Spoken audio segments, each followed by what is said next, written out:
రోజు దేవుని హెచ్చరిక. కొరింథీయులకు రాసిన మొదటి పత్రిక 10వ అధ్యాయం 14వ వచనం.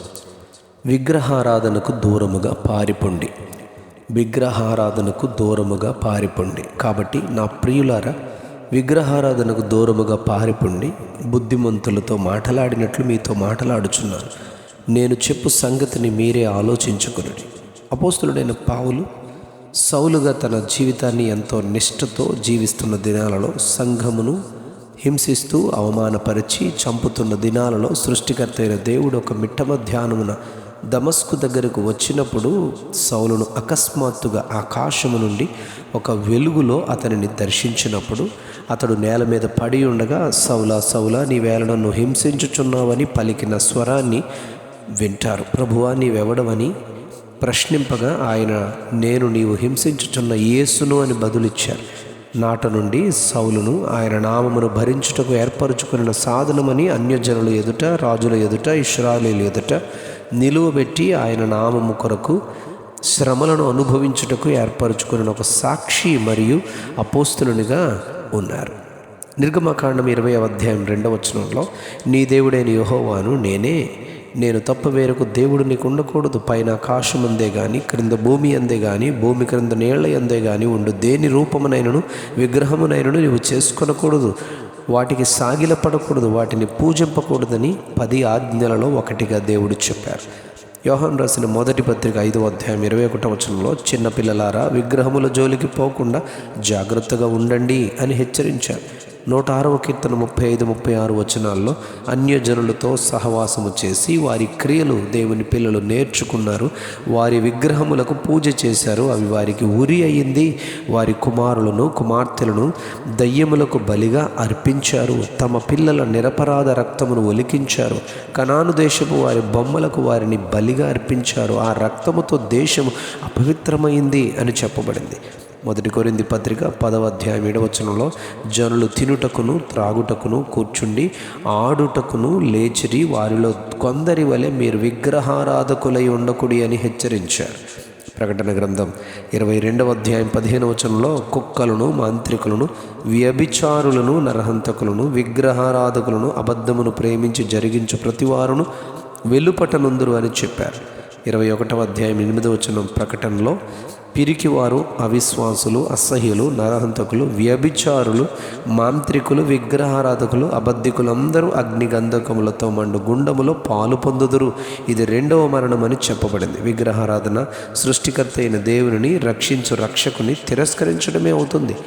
1 కొరింథీ పత్రిక 10వ అధ్యాయం 20వ వచనంలో, అన్యజనులు అర్పించు బలులు దేవునికి కాదు దయ్యములకే అర్పించుచున్నారని పౌలు చెప్పారు. మీరు తిని దయ్యములతో పాలివారగుట నాకు ఇష్టము లేదు అని చెబుతూ ప్రకటన గ్రంథం 2వ అధ్యాయం 14వ వచనంలో, విగ్రహములకు బలి ఇచ్చిన వాటిని తినవద్దని దేవుడే నేరుగా పెర్గములోనున్న సంఘమునకు హెచ్చరిక చేశారు. ఎఫెసీ పత్రిక 5వ అధ్యాయం 5వ వచనంలో, వ్యభిచారి, అపవిత్రుడు, విగ్రహారాధకుడు క్రీస్తు యొక్కయు దేవుని యొక్కయు రాజ్యమునకు హక్కుదారుడు కాదు అని పౌలు స్పష్టముగా చెప్పారు. నేటి దినాలలో నీతి, నిజాయితీ, భక్తి, క్రమము పూర్తిగా లేవు, లోకంలో కనబడడం లేదు. 1 కొరింథీ పత్రిక 15వ అధ్యాయం 34వ వచనంలో, నీతి ప్రవర్తన గలవారై పాపము చేయకుడి, దేవుని గూర్చిన జ్ఞానము కొందరికి లేదు అని పౌలు హెచ్చరించారు. రోమపత్రిక 1వ అధ్యాయం 25వ వచనంలో, దేవుని సత్యమును అసత్యమునకు మార్చారు, సృష్టికర్తకు ప్రతిగా సృష్టమును పూజించి సేవించారు అని చెప్పబడింది. 1వ అధ్యాయం రోమపత్రిక 23వ వచనంలో, అక్షయుడగు దేవుని మహిమను క్షయమగు మనుష్యుల యొక్కయు, పక్షుల యొక్కయు, చతుష్పాద జంతువుల యొక్కయు, పురుగుల యొక్కయు ప్రతిమా స్వరూపములుగా మార్చారు అని గ్రంథకర్త పౌలు ఎంతో వేదనతో చెబుతారు.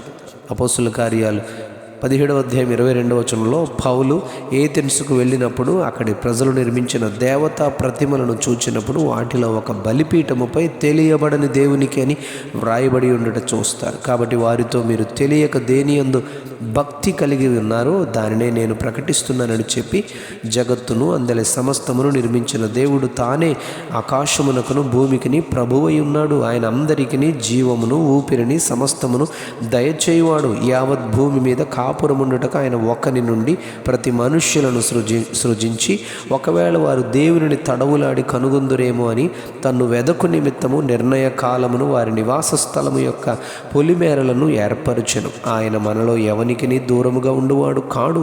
మనం ఆయన యందు బ్రతుకుచున్నాము, చలించుచున్నాము, ఉనికి కలిగి ఉన్నాము. కాబట్టి మనము దేవుని సంతానమై ఉండి మనుష్యుల చమత్కార కల్పన వలన మలచబడిన బంగారమునైనను వెండినైనను రాతినైనను దేవత్వమును పోలి ఉన్నదని తలంచకూడదు.